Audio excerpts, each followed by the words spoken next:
Welcome to another episode of the Instant Celebrity Maker. My name is Mitch Carson and your host, and today's guest is Jim Nasr.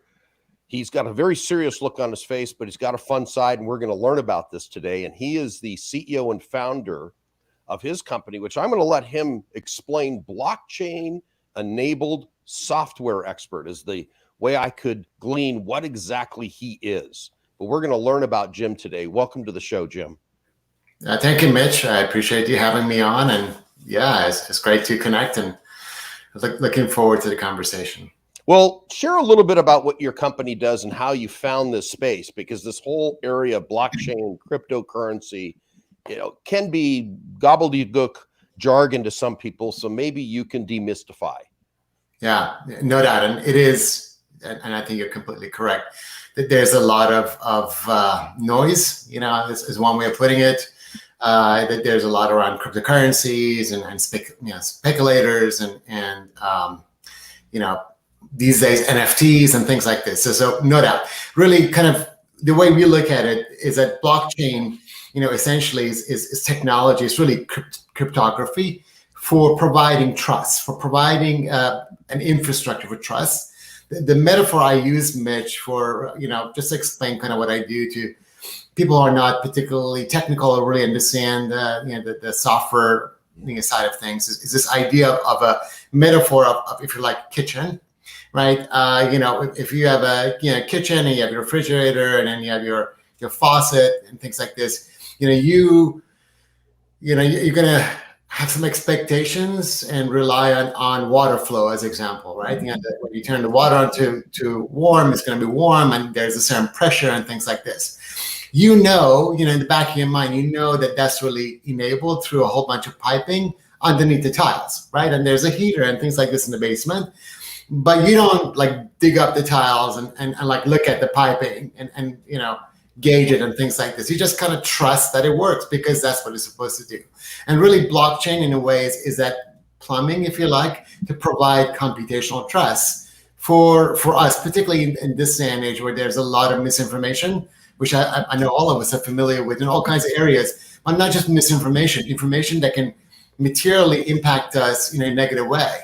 For instance, if your health information is kind of manipulated, as an example, which is an area that we're in. So we think that blockchain-enabled software really allows you to provide this trust, and it's a way of really providing authenticity.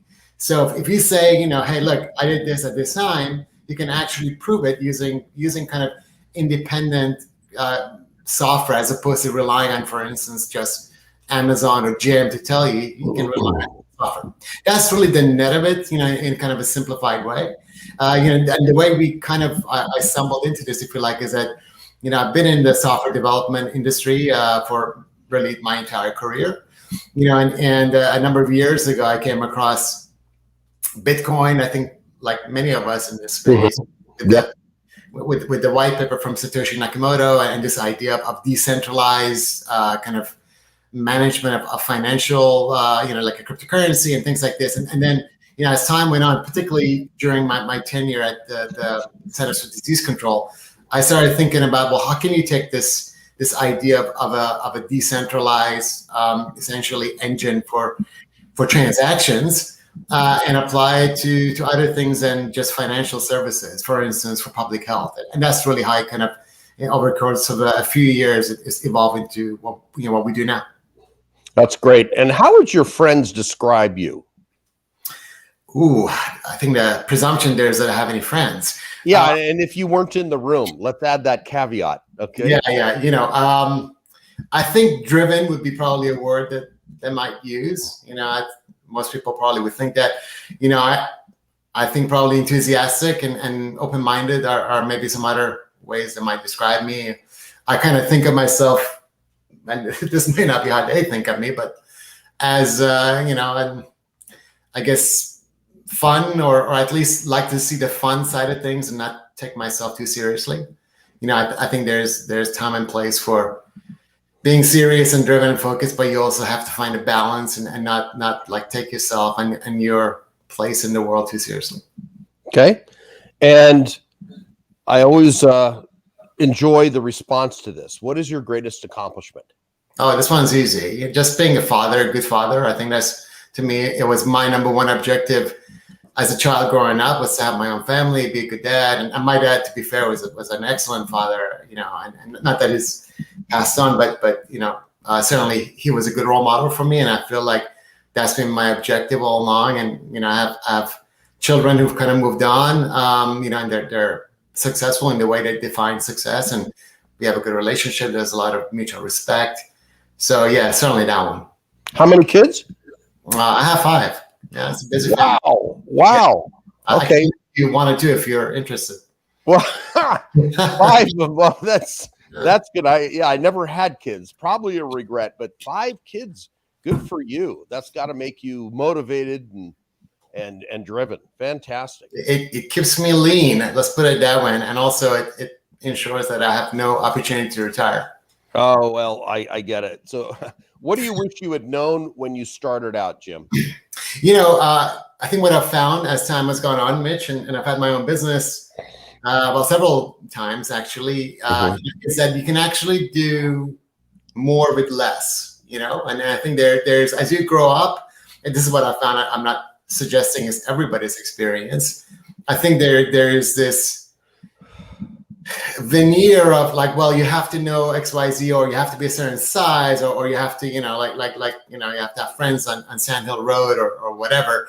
But it turns out that actually what you really need is strong conviction, obviously hard work, smart, but really, if you're resourceful, and this is what I tell my kids, all the time, if there's one thing they've heard from me is this idea of being resourceful, you can accomplish a lot. And what you don't have isn't nearly as important as what you do have, right? And I'm very much this idea of Let's say that again. Sorry to interrupt, because that was a brilliant gem. Say that again. Oh, sure. Well, thank you. Yeah, but what I was saying is what you don't have isn't really what's important. It's what you do have. It's your strengths.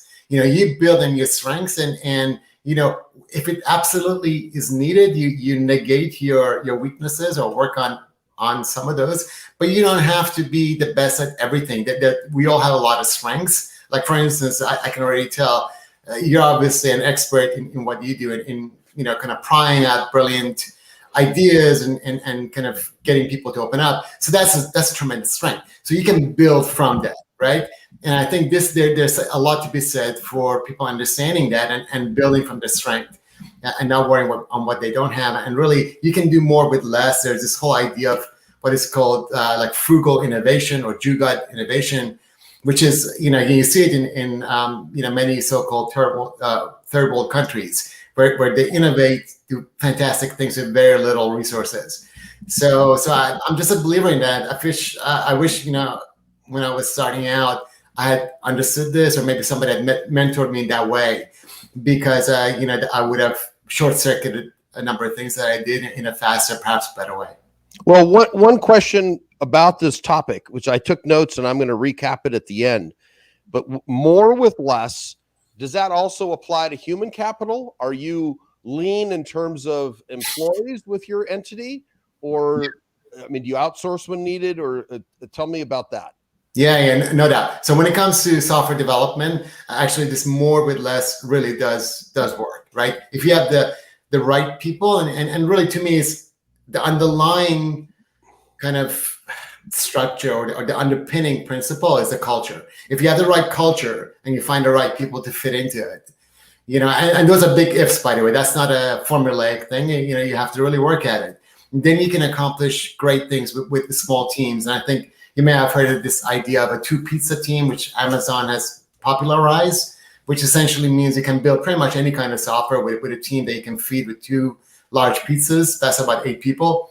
Honestly, empirically, I have seen that to work. I've seen that to work at the CDC, where I was in charge of a very, very large portfolio of applications for public health. I've seen it work in other places in my own company, and that's really my preference, to be honest with you. So we're very, very kind of careful about who we hire and whether or not we can really accomplish what we want to accomplish with the team that we have, or with just very small increments, as opposed to just adding up numbers. People often ask me this question as a leading question: how many employees do you have? And to me, it's an irrelevant question, because that's not the way I measure us or the company or what we try to I'm accomplish. in alignment with you because when I've been asked that before, I owned an ad agency for years, and people would ask me, how many employees do you have? And at the time I had about 17.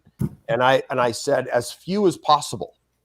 Yeah. Because I will sub out, you find what you need, because you have too many cooks in the kitchen, nothing gets accomplished, nothing gets produced. And also, Mitch, I mean, I'm the CEO, as you mentioned, CEO and founder, but well, you have a lot of responsibility, for your team, the existing team members, their well-being, their financial well-being, their growth, the attention that you got to pay. Any additional people that you add, you have to really kind of consider the return on investment and the possible impact on your existing team. So I often think about that, right? I think, it's, to me, what we want to do, and again, there's horses for courses.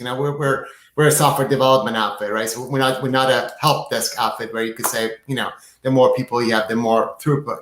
So therefore, in our business, the way I think about it, the least possible, the maximum leverage we can get from our team as a collective is what we're looking for. All right, the 2 pizza. I'll remember that. So what are you curious about right now?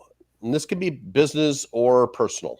Yeah, I'm generally, I think, a fairly curious person. Mm-hmm. Right now, and this has been really kind of my, if you like, train of thought for a while, is really how we can take, as you mentioned, this idea of blockchain-enabled software, which is somewhat new, and really applied for what I think of as practical solutions, and particularly in the domain of healthcare.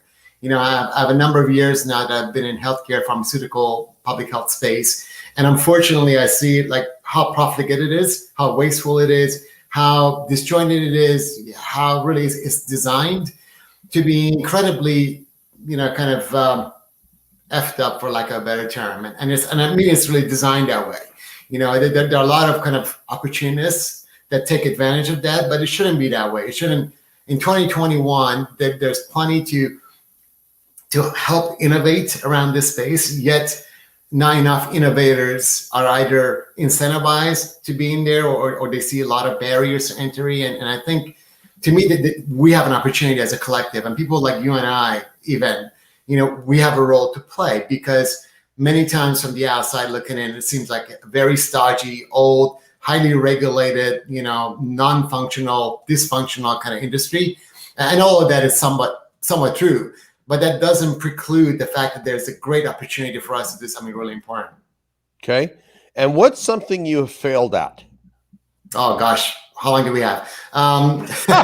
So, that's an honest answer. Yeah. When people get or humbly respond, that means they're successful in my eyes.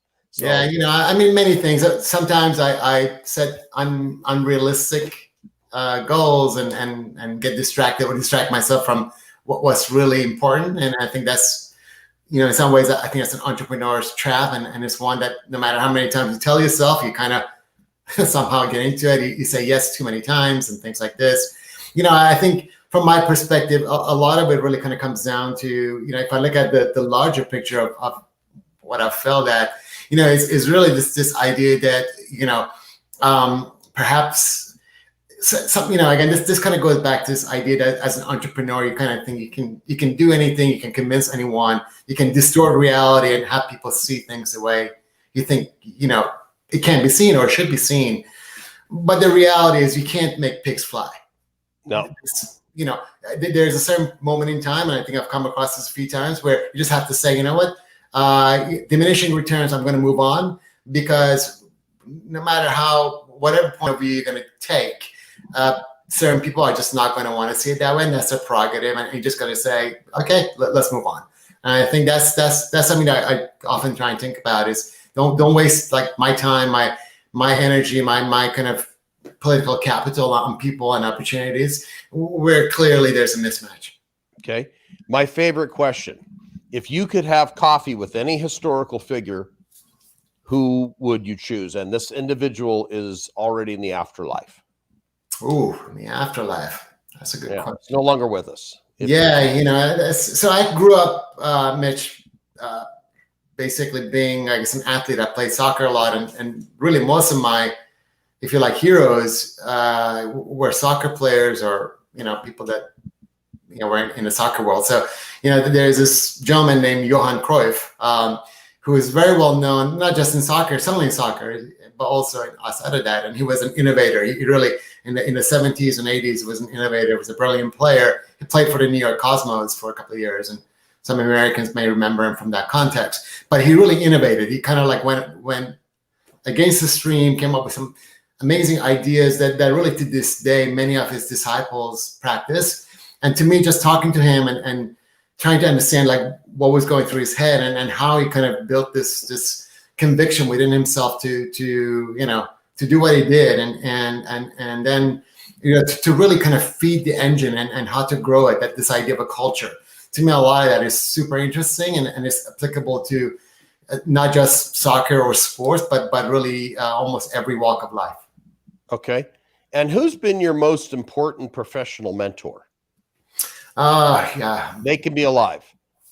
Yeah. Yeah. So, I have a couple of really good friends, and for instance, some of the co-founders or a couple of my co-founders from my first company, Our Media, we were peers, but they were also mentors in some way. And James Bailey and John Chinnick.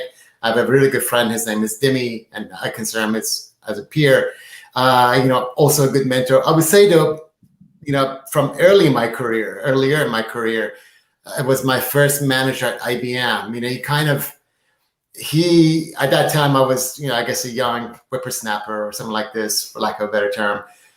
But he kind of really, he put his political capital behind me, and he kind of put his, money where his mouth is, type of thing, in terms of supporting me and ideas we had. And he had this saying of look, Jim, I'm doing this because you feed the eagles. And I've kind of remembered that saying all along, because what it means is that, you recognize the people who create value in whatever aspect of life. And, they earn that. There's a merit, in there, and therefore you feed them, right? It's about meritocracy, but it's also about recognizing that, if you are going above and beyond, then you should be, recognized for that. You should, people around you should keep an eye on it and not take it for granted. So that's, I would say that's what I've learned from him, and he was a great mentor. Okay. And if you could go back to an 18-year-old Jim Nasr, what would you tell him? Yeah, give up trying to be a professional athlete. No, I'm just teasing. I think that's good. I would say the big thing is figure out earlier how to build a really good team around you, because it's never about one person. It's never about just me. No matter how much of an ego you have or how brilliant you think you are or what kind of appeasement you get from other people, it's about the team. And if you have a strong team, if you have people particularly who kind of compliment you, kind of fill out your weaknesses, you can be, and also you can build a culture, a kind of a copacetic culture together. You can be unstoppable. And it took me a long time. It took me until my 30s to really figure that out. Okay. And you're a man that has goals, I'm sure. And what is your plan to achieve these? I mean, you're in a very dynamic space. Yeah, I think obviously, I have longer term plans, shorter term plans. And let's say 2 years. Let's confine it to 2 years, because that's a little more realistic. Yeah.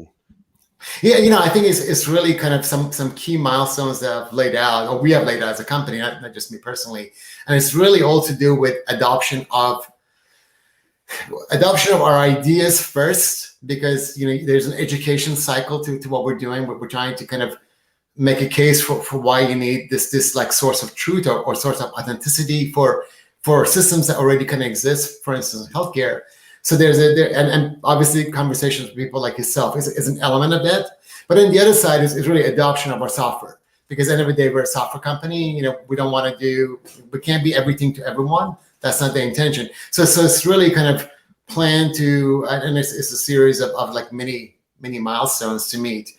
And if we get there, then I think, our business is going to be kind of where we want it to be in terms of value, in terms of kind of the satisfaction we're going to get out of it. Okay. And how do you overcome a challenge when it's thrown at you? Other than 5 kids, I know you've had challenges. Yeah, not at all a challenge, to be fair. And if anything, is my wife has done the bulk of the work. I would say, I mean, there are challenges all the time, right? I think a lot of it really, to me, comes down to really 2 things. I think you have to have an attitude of adaptation, an attitude of life. The only constant is change. So that's, if that's your mindset, I think that's a mindset that allows you to deal with various challenges. I think the other side of it is, and this kind of goes back to this idea of culture and the team is you need to know that it's not just about you, right? That there are ways in which you can alleviate some challenges, by involving other people. And this, again, it's a growing area for me, which is really being open at the right times and communicating at the right times and reaching out to people at the right times to deal with those things. It's a lot easier to deal with challenges when you have, kind of a strong team, working with you, as opposed to just everything by yourself. Okay. And if you had to write a book tomorrow, what would you write about? I'm a big fan, Mitch, of this word impute. So I would like to write a book, around this idea of impute, which is, to me, this idea. Say that again, Jim. I'm sorry, I didn't get that. Impute? Yeah, impute, which really means that you kind of reflect, or you're kind of whatever it is that you want to do. Say excellence in your profession, or excellence as a parent. It's not what you talk about. It's not like, your rhetoric about it. It's your actions. But those actions impute the behavior in other people. Okay. Right? So that excellence is imputed. It's kind of like, it's basically reflected indirectly as part of the culture. I think it's something that again, I've seen the good and the bad on this. A lot of people, honestly, I think, throw around things like core values and culture, and we're all about integrity and this, that, the other, and all that is good. But I think the real litmus test on this is: do people in your business or your family, do they kind of follow these things based on your actions, and are those actions imputing these ideas? Because if that's the case, then you have accomplished that goal. Otherwise, it's just really semantics and words, not really. It's gobbledygook. Yeah, exactly. And we're all really good at drinking our own Kool-Aid, right? This is, I think that's okay. So do family and business employees, I would say, follow actions and values, and that comes out of your ones that you want to kind of make like, I guess, spotlight as being excellent and your best, right? You don't want your worst to be imputed. Okay. Interesting topic. Yeah. Okay. What's one question you wish I would ask? Now this gives you total latitude to tell me, Mitch, ask me this, and then you get to cover it.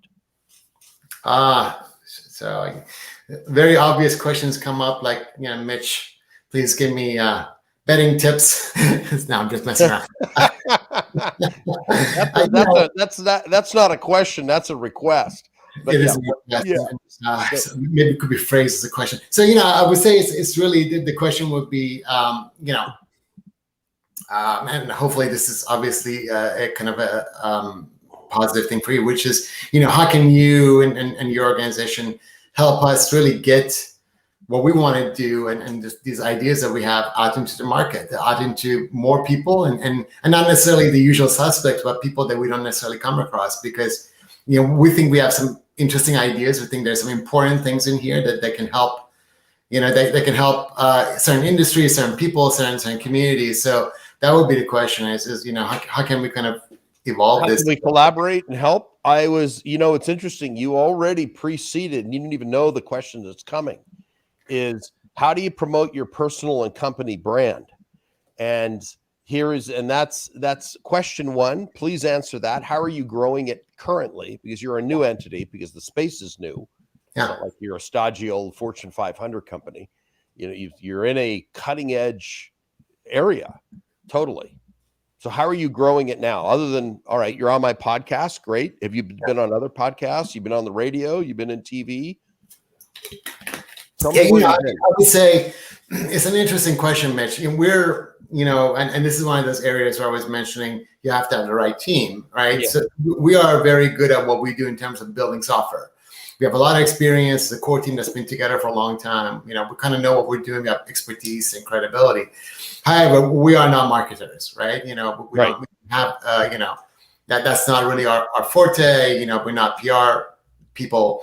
So I would say what we do right now is largely organic. Typically, people find us, and we're on Twitter, we're on LinkedIn, particularly those two kind of media. But it's really more opportunistic. It's not very strategic, to be fair, and mainly because the key people in the business we're involved in doing other things that perhaps is more suited to our background. I think we're getting to this tipping point, though, and hopefully we are, where I think both our message, a little bit our brand, but also our technology are getting to a degree of maturity, right? Where we can serve lots of different kind of clients. We can scale. We have proven it. We have production, lots of production clients, and all the check mark things that you would expect to have. We have the majority of them. So now we're kind of getting to that point where if we had say a marketing engine or PR engine or finding ways to promote our brand, that may actually return, have a greater return on investment. Well, that's something I could certainly help you with. I know a little bit about that. Matter of fact, getting people on guaranteed media. So that, begets the question I was about to ask, and you already seeded it, is how can I support you? And just for the people that are auditory only, are listening to this, because there is a live cast component, and people will be able to see this when it becomes syndicated, is Acoer.com. That's where you can learn more about Jim Nasr and his business. Acoer.com. And what would you say about your guest experience on the show today? Yeah, really positive. Yeah, I like the conversational style. I think your questions are good. They're a little bit different to what I typically get asked, which is maybe more technical. But it's good. I like that general kind of format. And certainly enjoy chatting with you, and appreciate you being up at a super early hour your time. No problem, man. What would you say as your final word? Please give me another cool gem here from Jim. Gems from Jim. Oh, that's cool. Gems from Jim. Like that, right? I've already coined a new moniker for you. Gemsfromjim.com. All right. Yeah. I don't know if I have that kind of wisdom. I would say as a final word, we're, like I mentioned to you, our whole focus is really this idea of how can we provide trust. So really, I think the final word would be around accountability. We believe in accountability. We like people who believe in accountability. We like people who don't just talk about like being transparent and open, but actually are willing to make an investment, in one way or the other, and on technologies and or mechanisms to show that accountability. I think we're in a world, unfortunately, where accountability is lacking many areas. All you got to do is like a social media. It's easy to say and do almost anything and get away with it, and we don't believe in that. We think that there needs to be accountability, particularly when we're talking about things that impact the community or impact humanity or healthcare and things like this. These are important areas, and misinformation, disinformation, kind of fabrication, fraud, all these things, are so prevalent. And I think people like us, yourself, Mitch, myself, and other folks like us, we need to take some action and actually help reverse that course, because it's not getting better. Well, I want to bring up, here's what I gleaned, and I took more notes with you, true story, than I usually do. I can't say it was the most of all, because I've done this quite a few times. Sure. But I will say this. Here's what you say. In order to accomplish, you have to have strong conviction, resourceful, and you can accomplish more with less. These were your beginning gems, I would have to say, because this is my final word on your final word. I take notes. So my head is down. It's not because I'm tired. I'm actually writing, old school. And you employ the method, that you learned, is called the 2 pizza staff. And here's the great quote that I am going to give you credit for, and I will use on my Instagram with my staff later. What you don't have is not as important as what you do have. Brilliant. Simplistic, understood, pow. That's right there in someone. And then this whole idea about writing a book about what you impute. And it's do what you and your family and your business does follows your actions and values. That's really the yardstick. That's the measuring point of what you do and what you stand for. And you talked a lot about what it takes in order to impact humanity and believe in accountability. And I think that's probably comes from you personally and your values and your business core ethics and values. And it's been a great show. We went a full 30 minutes, but there wasn't a lull, and a lot of teachings here, a lot of good value. And I look forward to interviewing you again. And I like the personal side to Jim Nasr. I know the technical, we could go down that rabbit hole, but you would lose me because I don't know it. But the personal side, you're a good man, and I appreciate your time today. Father of five, Jim Nasr. Thank you very much, Mitch. I appreciate your time, and ditto on your sentiments. I really enjoyed it and look forward to future conversations.